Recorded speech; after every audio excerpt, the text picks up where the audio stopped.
ವೀಕ್ಷಕರೇ, ನಾನು ಡಾಕ್ಟರ್ ರಾಮಲಿಂಗಯ್ಯ, ಮೂಳೆ ಮತ್ತು ಕೀಲು ತಜ್ಞ. ನಾನು ಸರಿಸುಮಾರು 34 ವರ್ಷ ವಿಕ್ಟೋರಿಯಾ ಹಾಸ್ಪಿಟಲ್ ಮತ್ತು ಬೌರಿಂಗ್ ಹಾಸ್ಪಿಟ್ಲಲ್ಲಿ ಸೇವೆ ಸಲ್ಲಿಸಿದ್ದೇನೆ. ಈಗ ರಿಟೈರ್ ಆದಮೇಲೆ ನನ್ನದೇ ಆದ ಅಭಿಲಾಷ್ ಆರ್ಥೋಪೆಡಿಕ್ ಹಾಸ್ಪಿಟಲ್ ಎಂಬ ಸೆಂಟರ್ನಲ್ಲಿ ಪ್ರಾಕ್ಟೀಸ್ ಮಾಡ್ತಾ ಇದ್ದೀನಿ. ಈಗ ರೀಸೆಂಟಾಗಿ ಒಂದು ಪೇಷಂಟು ನನಗೆ ತುಂಬ ಸೊಂಟ ನೋವು ಮತ್ತು ನಡಿಲಿಕ್ಕೆ ಆಗ್ತಾ ಇಲ್ಲ, ಕಾಲು ಒಂದು ಎಡಗಾಲು ಪೂರ್ಣ ಸ್ವಾಧೀನ ಇಲ್ಲ ಅಂತ ಬಂದು ಕೇಳಿದ್ರು. ಅವರಿಗೆ ನಾನು ಸೊಂಟದ ಎಕ್ಸ್ರೇ ಮಾಡಲಿಕ್ಕೆ ಮತ್ತು MRI ಮಾಡಲಿಕ್ಕೆ ಹೇಳಿದೆ. ಅವರಲ್ಲಿ ಒಂದು ಅನುಮಾನ ಇತ್ತು, ನನಗೆ ಹೇಳ್ತಾ ಇರೋದು ಕಾಲಿನಲ್ಲಿ ಮಾತ್ರ ವೀಕ್ನೆಸ್ ಇರೋದು, ನೀವು ಯಾಕೆ ಸೊಂಟದಲ್ಲಿ ಎಕ್ಸ್ರೇ ಮಾಡಿಸ್ತಾ ಇದ್ದೀರಾ ಅಂತ ಅಂದ್ಬಿಟ್ಟು ಅಂತ ಕೇಳಿದ್ರು. ಅದಕ್ಕೆ ನಾನು ಅವರಿಗೆ ಪೇಷಂಟ್ಗೆ ಈ ರೀತಿ ಎಕ್ಸ್ಪ್ಲೈನ್ ಮಾಡಿ ಹೇಳಿದೆ. ನಮಗೂ ಸಹ ಈ ಚಿತ್ರದಲ್ಲಿ ಯಾವ ರೀತಿ ಬರುತ್ತೆ ಅನ್ನೋದ್ರ ಬಗ್ಗೆ ಒಂದು ಅರಿವನ್ನು ಮೂಡಿಸೋದಕ್ಕೆ ನಾನು ಇಷ್ಟಪಡ್ತೀನಿ. ಮನುಷ್ಯನ ದೇಹದಲ್ಲಿ ಸುಮಾರು 32 ಮೂಳೆಗಳು ಬೆನ್ನಿನಲ್ಲಿ ಇರುತ್ತದೆ. ಈ ರೀತಿ ಬೆನ್ನಿನ ಮೂಳೆಗಳು. ಈ ಮೂಳೆಗಳ ಮಧ್ಯದಲ್ಲಿ ಮಜ್ಜೆ ಅಂತ ಏನಿರುತ್ತೆ ಅಥವಾ ಡಿಸ್ಕ್ ಅಂತ ಏನು ಹೇಳ್ತೀವಿ, ಇದು ನಮಗೆ ಮೂಮೆಂಟ್ ಮಾಡಲಿಕ್ಕೆ ಅನುಕೂಲ ಮಾಡುವಂಥ ವಸ್ತುವಾಗಿರುತ್ತದೆ. ಇದರಲ್ಲಿ 2 ಭಾಗ ಇರುತ್ತೆ. ಇದರ ಮಧ್ಯದಲ್ಲಿ ಸುಮಾರು ಟೂತ್ಪೇಸ್ಟ್ನಂತ ಸ್ವಲ್ಪ ದ್ರವರೂಪದ ವಸ್ತು ಇರುತ್ತದೆ.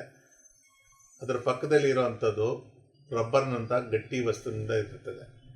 ಇದಕ್ಕೆ ಮೂಮೆಂಟ್ ಮಾಡಲಿಕ್ಕೆ ಅನುಕೂಲ ಮಾಡಲಿಕ್ಕೋಸ್ಕರ ಈ ರೀತಿ ಫ್ಲೂಯಿಡ್ ಮಧ್ಯದಲ್ಲಿ ಎಲ್ಲ ಜಾಯಿಂಟ್ಗಳಲ್ಲೂ ಸಹ ಇರುತ್ತದೆ. ಆದರೆ ಕೆಳಭಾಗದಲ್ಲಿರುವಂಥ ಕಾಕ್ಸಿಕ್ಸು ಮತ್ತು ಸೇಕ್ರಮ್ ಈ ಜಾಯಿಂಟ್ಗಳಲ್ಲಿ ಬಿಟ್ಟು ಬೇರೆ ಭಾಗದಲ್ಲಿ ಕತ್ತಿನಿಂದ ಹಿಡಿದು ಈ ಸೊಂಟದ ಕೆಳಭಾಗದವರೆಗೂ ಸಹ ಎಲ್ಲ ಮೂಳೆಗಳಲ್ಲೂ ಈ ರೀತಿ ಡಿಸ್ಕ್ಗಳು ಇರ್ತದೆ. ಈ ಭಾಗ, ಈ ಮೆದು ಇರುವಂಥ ಭಾಗ ಒಡೆದು ಹೊರಗಡೆ ಬಂದಾಗ ಹಿಂಭಾಗದಲ್ಲಿ ಇರುವಂಥ ಸ್ಪೈನಲ್ ಕಾರ್ಡ್ ನರಮಂಡಲದ ಭಾಗಕ್ಕೆ ಒತ್ತಡವನ್ನು ತಂದಾಗ ಈ ಭಾಗದಿಂದ ಬರುವಂಥ ಎಲ್ಲ ನರಗಳು ಸಹ ನೋವಿನಿಂದ ಯಾವ ಮಾಂಸಕ್ಕೆ ಸಪ್ಲೈ ಮಾಡುತ್ತೆ ಆ ಮಾಂಸಗಳಲ್ಲಿ ನೋವು ಕಾಣಿಸ್ಕೊಳ್ಳುತ್ತೆ. ಮತ್ತು ಈ ನರಗಳಲ್ಲಿ ಪಾಸಾಗುವಂಥ ಈ ಸ್ಪರ್ಶಜ್ಞಾನ ಅಥವಾ ಬಿಸಿ ತಾಕುವಿಕೆ ಮತ್ತು ಮುಟ್ಟಿದರೆ ಗೊತ್ತಾಗದೇ ಇರೋವಂಥದ್ದು ಮತ್ತು ಚುಚ್ಚುವಂಥ ನೋವು, ಇದೆಲ್ಲನೂ ಸಹ ನೋವು ಇಲ್ಲಿಂದ ಕಾಣಿಸ್ಕೊಳ್ಳುತ್ತೆ. ಈ ರೀತಿ ನೋವಿಗೆ ನಾವು ಸಯಾಟಿಕ್ ಪೇಯ್ನ್ ಅಂತ ಹೇಳ್ತೀವಿ. ಈ ಸಯಾಟಿಕ್ ಪೇಯ್ನ್ ಅನ್ನೋದು ಸೊಂಟದಿಂದ ಶುರುವಾಗಿ ಇಡೀ ಕಾಲಿನವರೆಗೂ ಬರುತ್ತೆ. ಕೆಲವೊಮ್ಮೆ ಪಾದದವರೆಗೂ ಬರುತ್ತೆ. ಈ ನರ ತುಂಬ ವೀಕ್ನೆಸ್ ಆಗಿದ್ದರೆ, ತುಂಬ ಕಂಪ್ರೆಸ್ ಆಗಿದ್ದರೆ, ಆವಾಗ ಪಾದ ತುಂಬ ವೀಕ್ ಆಗಿಬಿಟ್ಟು ಮೇಲೆ ಆಡಿಸ್ಲಿಕ್ಕಾಗಲ್ಲ. ಇದಕ್ಕೆ ಫುಟ್ ಡ್ರಾಪ್ ಅಂತ ಹೇಳ್ತೀವಿ. ಪಾದ ಸಹ ಪೂರ್ತಿ ಕೆಳಗಡೆ ಹೋಗ್ತಾ ಇರುತ್ತೆ. ನಡಿಬೇಕಂದ್ರೆ ಆಗಲಿಕ್ಕಿಲ್ಲ ಪೇಷಂಟ್ಗೆ, ಅದಕ್ಕೆ ಫುಟ್ ಡ್ರಾಪ್ ಅಂತ ಹೇಳ್ತೀವಿ. ಫುಟ್ ಡ್ರಾಪ್ ಆಗೋ ಸಾಧ್ಯತೆಯೂ ಸಹ ಇರ್ತದೆ.